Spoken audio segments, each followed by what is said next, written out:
It's 2 in the morning. You are deep in the best sleep you've had all week, and without any warning, the muscle in your calf locks up like someone reached inside your leg and twisted it into a knot. You throw the blanket off, you're standing barefoot on the cold floor, gripping the wall, trying not to wake the whole house with how much this hurts. 30 seconds, 60 seconds. Sometimes it drags on for several minutes before it finally lets go. And here is the part that should genuinely bother you.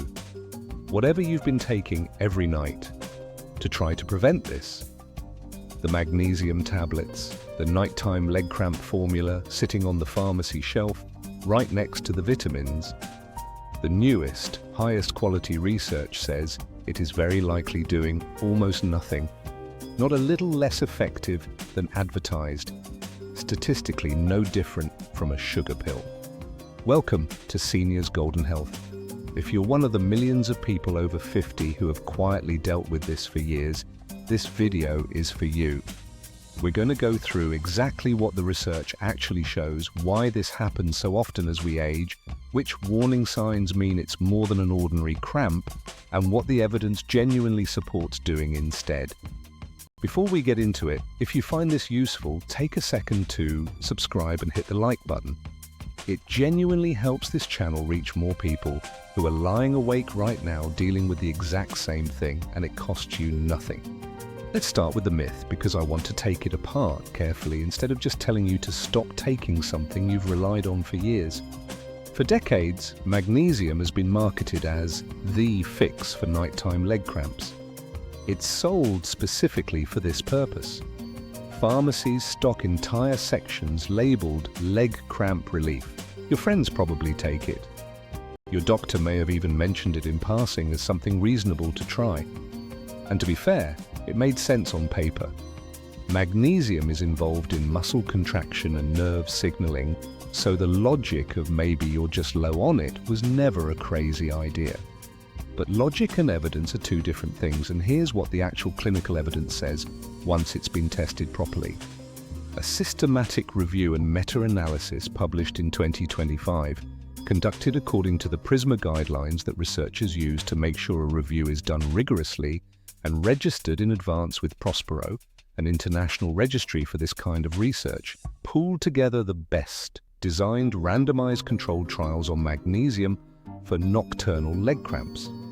Alongside that, one of the most frequently cited studies in this area is a 2017 double-blind placebo-controlled trial that followed 94 adults with an average age of 65, all of whom had documented repeated nighttime cramps.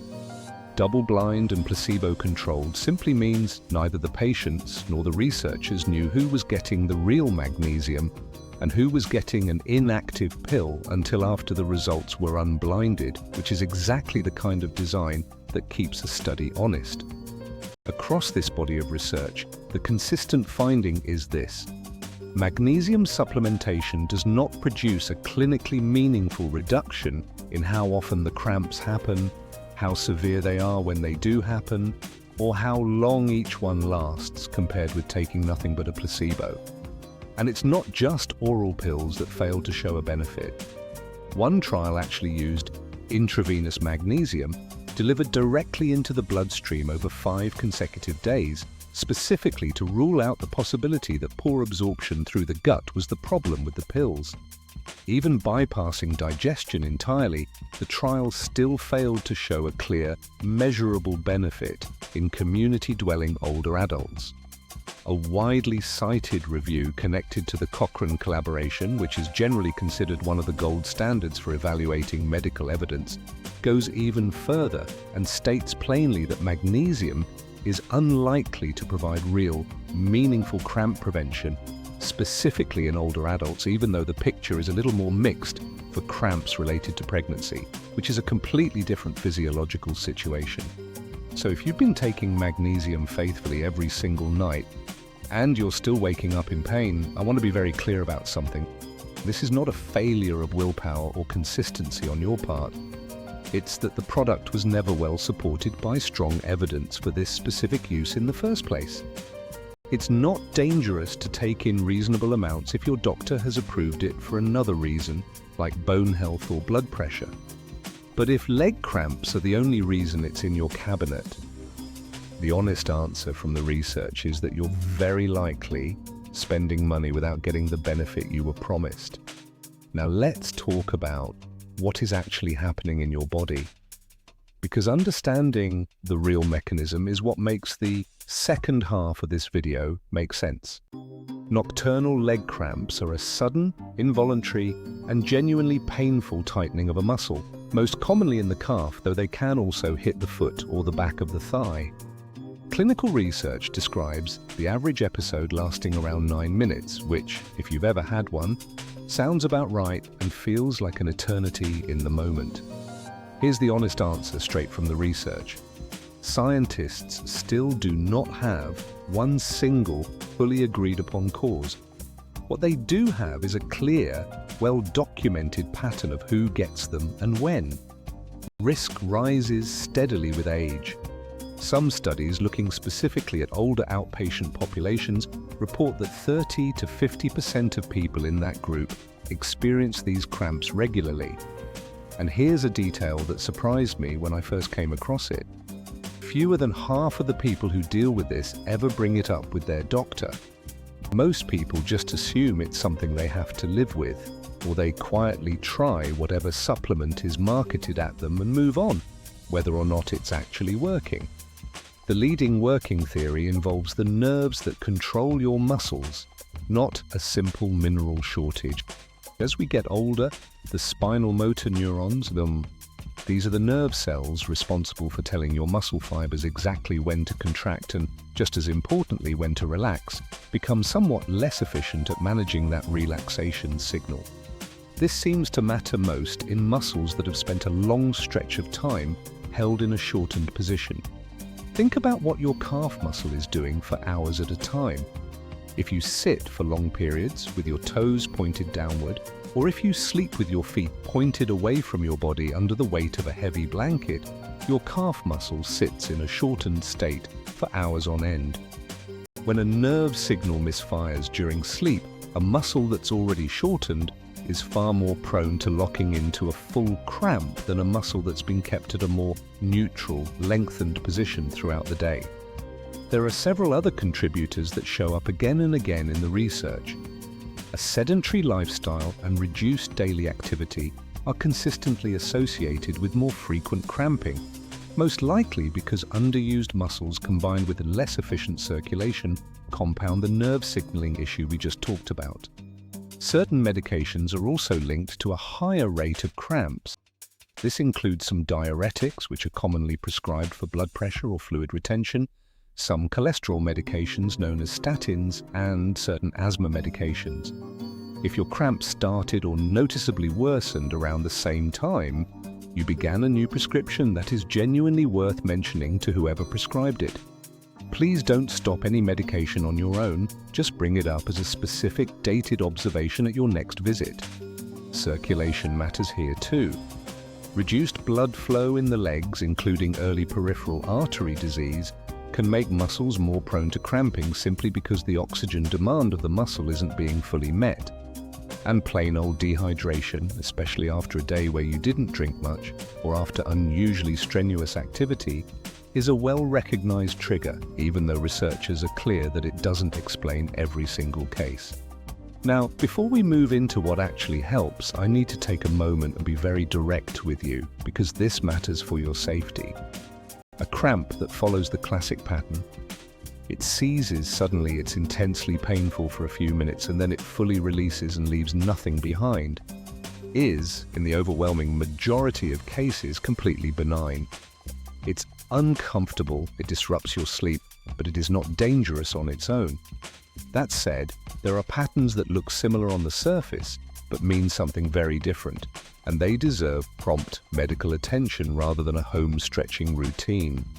First, if the pain in your calf does not follow that seize and release rhythm, and instead one leg is persistently swollen, warm to the touch, red and tender, even when you are not actively cramping, that combination can be a sign of a blood clot, specifically a deep vein thrombosis. This needs same-day medical evaluation. It is not something to wait out or manage with stretching. Second, if the cramping or leg pain is accompanied by numbness, weakness, or pain that specifically worsens when you walk and eases again once you sit down and rest, that pattern is called claudication, and it can point toward peripheral artery disease where narrowed arteries are restricting blood flow to the leg. This is absolutely worth asking your doctor about, and it may lead to a simple, non-invasive vascular assessment.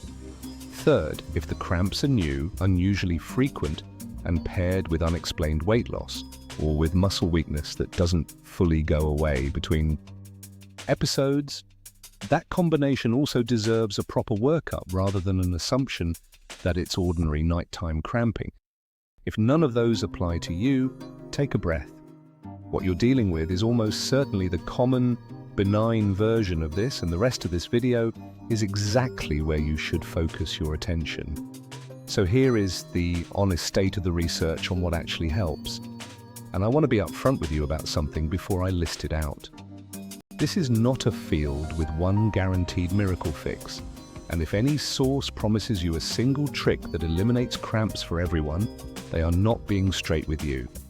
A detailed clinical trial protocol out of Finland, studying adults specifically between the ages of 50 and 84, states plainly that no single prevention method has yet been proven to be both clearly safe and clearly effective across the board for everyone. What we do have are several approaches with real, if modest, support behind them, and every single one of them costs little to nothing and carries essentially no risk, which makes them worth trying, regardless of how mild the evidence is. The first is calf stretching before bed.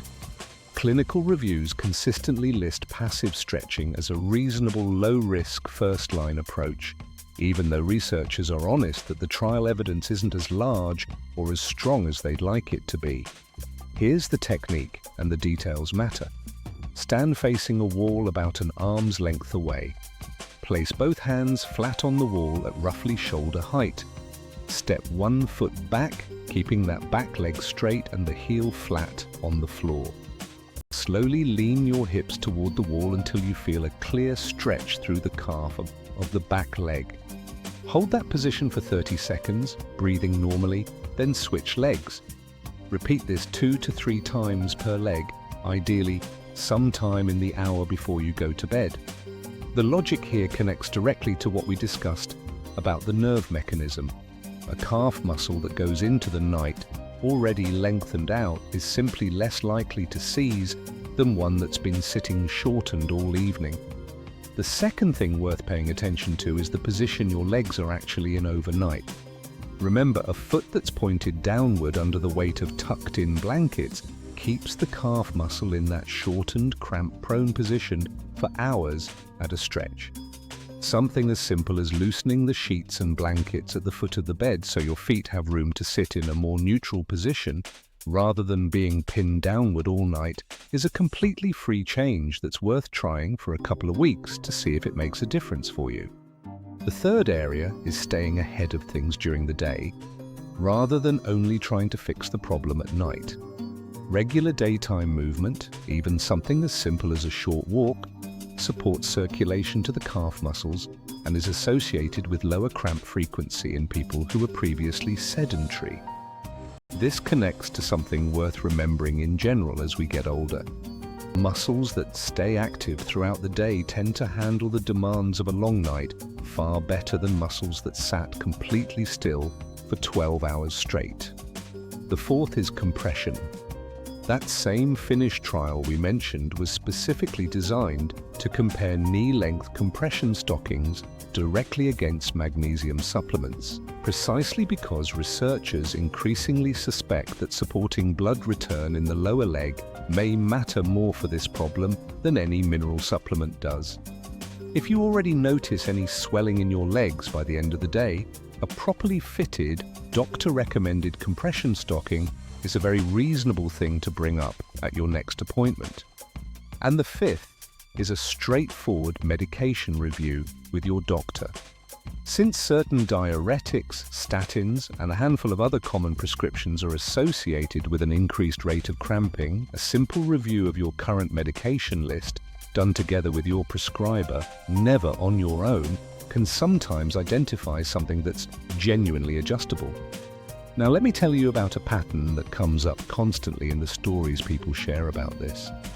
A woman in her early 60s spent nearly 2 years taking a magnesium supplement every single night before bed, faithfully because a pharmacist had recommended it, and because the label specifically said for leg cramps.